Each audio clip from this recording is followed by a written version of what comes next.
So they get all 3 points in the 2-1 win. Marco, I just want to gauge what your mindset was like after that first minute goal. How did you feel about that nervy start from Italy? I said, here we go again. Yeah. We did it in the Euro final as well. Not as bad as that, but we go down. And we love to always need like a wake-up call. For some reason, that's how Italians are. And it could have been very difficult. I know it is Albania. They have one of the worst records in terms of rankings.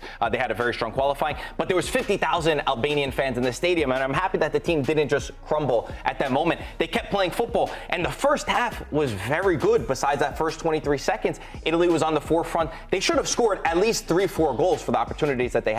It got way too close. Italy cut it way too close at the end. And Donnarumma pulled off a very good save. Donnarumma, who's been off his rim. In question. Not for Italy. Not for Italy. I mean, similarly to Manuel Neuer, right?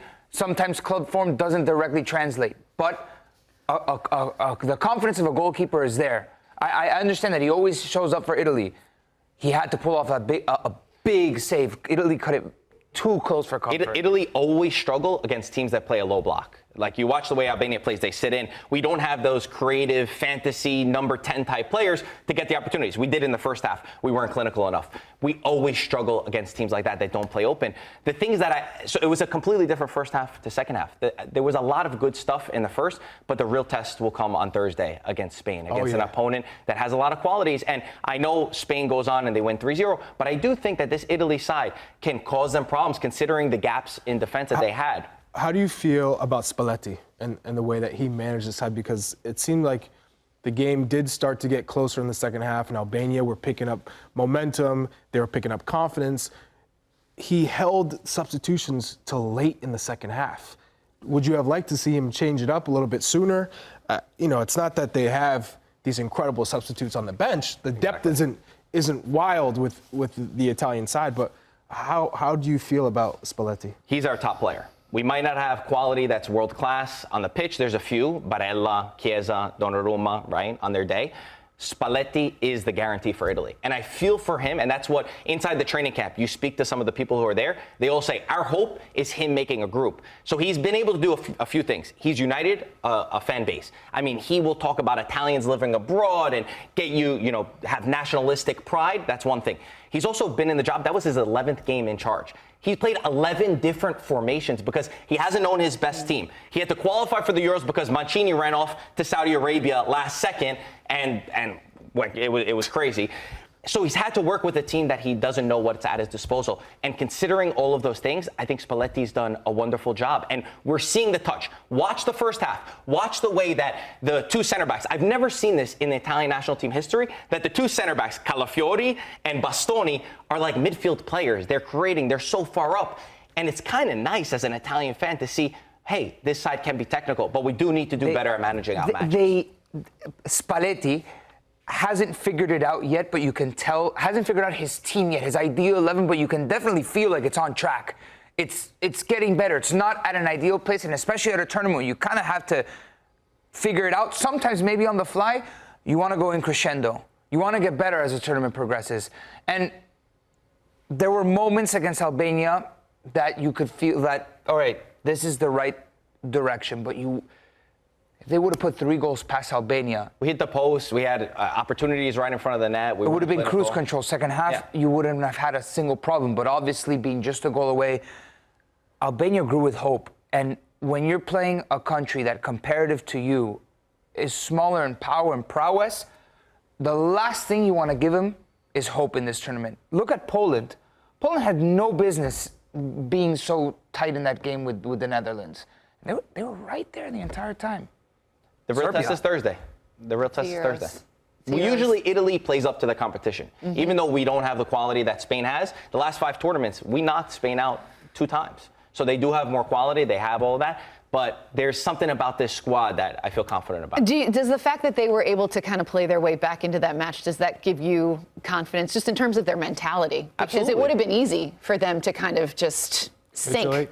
Yeah. Absolutely. Yeah, we need to see it against the top teams because we're in a very tough group with Spain and Croatia. But I saw a lot of good things. Even though in the second half, I wish they would have continued and pushed. And we kind of resorted to our old ways of Italian football. Where we're like, all right, hold on. Let's manage out this match. Let's not concede. Let's not overexpose ourselves. I'm just looking at the matchups in this next game because it's Italy-Spain in the next match. And that's going to basically decide who's going to top this group, right? Lamine Yamal versus Di Marco. That's going to be the matchup for me of the whole game because Lamine Yamal has already developed into this incredible product, and he's still a kid. He's the youngest ever outfield player to play in the Euros. And here he is being one of the difference makers for the Spanish side, La Roja. Look at the side, by the way. 53% possession from Croatia, yet they lost 3-0. It was... go ahed. You have the stat. First time that Spain has been outpossessed since Euro 2008. Like 16 years in their final. Like 100-something games, right? Or something. Yeah, 136 games. There you go. You had the stat. All right, well, what does that tell you about possession? I mean, you have to defend. They were happy with giving Croatia the ball, and not only that Spain brought different to the table, especially on the big stage. Spain always had possession of the ball. They always had width. But what do you do with that width? How many times in a big tournament in Spain, had it been at World Cups or Euros, did we see Spain control the game, but out to the right, out to the left, out to the right, out to the left. Look for that incisive pass and not get it. Look for that and just repetition. Like it felt monotonous. Nico Williams and Lamine Yamal. I always confuse. That's the difficult. It's tough. Yes, Lamine Yamal and Nico Williams. They break that monotony. They offer you that change of rhythm, that change of pace. They're incisive on the wings. And that's what Spain has been desperately calling for over these last... You need this last generation, really. You need people who are exceptional in 1v1 situations, who aren't afraid to take those risks and are confident and who can create. If you have possession, it's one thing.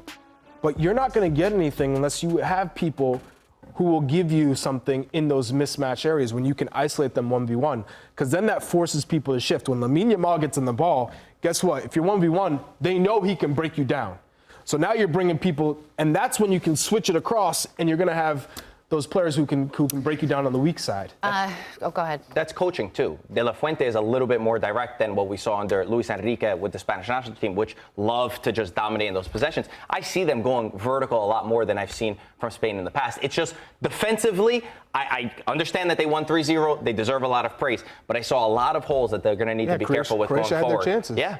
If they would have finished them, could have been a different game. Okay, so where did it go wrong for Croatia? Because they're a team that I think typically in these competitions, we have some fairly high expectations for them because they have always been able to compete despite their small size. But are we sort of seeing maybe the end of this golden era for Croatia? Is that what it is, or was it just simply a poor performance in their first match? It was a poor performance, but it is also, you're seeing some of the players like Luka Modric who gets substituted around the 65th minute or so, which is rare for one of the greatest players of our generation to be substituted in a game where they still need to get something. But at that time, it's, all right, let's save his legs for the next match. The first goal they gave up to Morata, down the middle. That's something you don't see from a Croatian backline. They're super organized. They don't give you that type of space. And Morata, he's a player that needs that space. He doesn't have the pace. He's often cheating because he needs a step or two. He anticipates a lot, so you can catch him offside.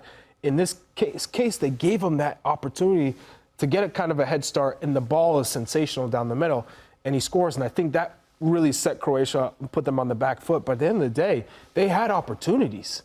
They just weren't clinical. You can't count them out yet. This is a team that in the last World Cup finished third. The World Cup before that finished in second. They have loads of experience, and Croatians they feed off of being counted out. So it's a scary position for Albania to be in. Not Albania. Italy as well. They're going to need to snag a point off of Italy. Win against Albania and snag a point off of Italy. 3 points won't do it as one of the best.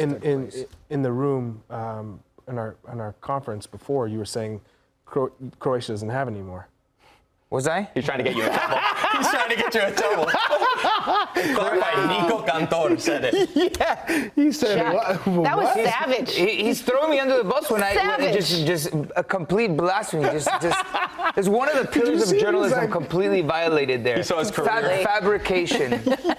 He was like, huh? They have Lies. You're to. not singing anymore. They have to prove. Sorry, it was Alexis. It was Alexis. They have to prove that they have That's it. a smarter one to say.